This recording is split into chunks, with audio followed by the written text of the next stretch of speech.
आपण कधीतरी बाहेर हॉटेलमध्ये जेवायला गेलो तर सहसा पनीरची भाजीची ऑर्डर करतो.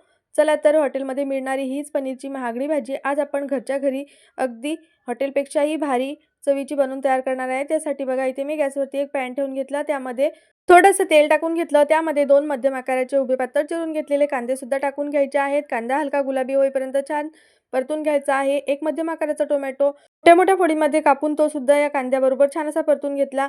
आलं, लसूण आणि काजू सुद्धा यामध्ये टाकून घेतले. सगळे साहित्य छान असे भाजून घ्यायचे आहे. त्यानंतर थंड झाल्यानंतर मिक्सरच्या भांड्यामध्ये काढून त्यामध्ये मुठभर कोथिंबीर टाकून मिक्सरला छान याची पेस्ट तयार करून घ्यायची आहे. आता भाजीसाठी फोडणी तयार करायची आहे. त्यासाठी कढईमध्ये तेल टाकून घेतलं. हॉटेलसारखी भाजी बनवायची आहे त्यामुळे मी इथं तेलाचा वापर थोडासा जास्त केलेला आहे. तुम्ही तुमच्या आवडीनुसार तेल वापरू शकता. तेल छान कडकडीत गरम झाल्यानंतर त्यामध्ये थोडंसं जिरे मोहरी टाकून घेतली. जिरे मोहरी छान तळतळल्यानंतर एक तेजपान टाकून घेतलेला आहे आणि तयार करून घेतलेली ही कांदा, टोमॅटो, काजूची पेस्टसुद्धा यामध्ये टाकून घेतलेली आहे.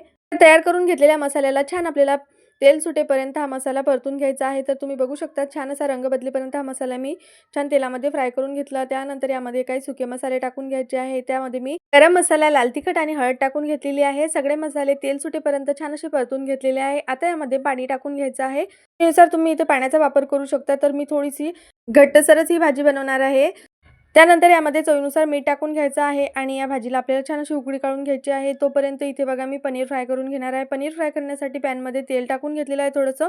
तिथे मी हे पनीर शॅलो फ्राय करून घेत आहे. तुम्ही डीप फ्राय सुद्धा करून घेऊ शकता. अगदी हलकंसं परतून घेणार आहे. जास्तही फ्राय करायची आवश्यकता नाही आहे किंवा तुम्ही कच्चं सुद्धा पनीर भाजीमध्ये टाकू शकता. तर तुम्ही बघू शकता ग्रेव्हीला छान अशी उकळी आलेली आहे आणि ग्रेव्हीवरती तुम्ही बघू शकता तर्रीसुद्धा खूप छान आलेली आहे आणि मस्त दाटसर अशी आपली ग्रेव्ही बनवून तयार झालेली आहे. थोडंसं किसलेलं पनीरसुद्धा या ग्रेव्हीमध्ये टाकून घेतलेलं आहे म्हणजे अगदी हॉटेलच्या भाजीसारखी भाजी बनवून तयार होईल. त्यानंतर इथे बघा हे फ्राय करून घेतलेलं पनीरसुद्धा यामध्ये टाकून घ्यायचं आहे. सगळ्यात छोटी यामध्ये बारीक चिरलेली कोथिंबीर टाकून घ्यायची आहे आणि गॅसची फ्लेम बंद करून घ्यायची आहे. तुम्ही बघू शकता भाजी किती परफेक्ट आणि अगदी मस्त हॉटेलपेक्षाही भारी अशी आपली भाजी बनवून तयार झालेली आहे. तुम्ही जर घरच्यांना अशा पद्धतीची भाजी एकदा खायला दिली तर ते बाहेर हॉटेलमध्ये जेवायला जाणं विसरून जातील. चला तर रेसिपी आवडली असेल तर व्हिडिओला लाईक करा, चॅनलला सबस्क्राईब करा.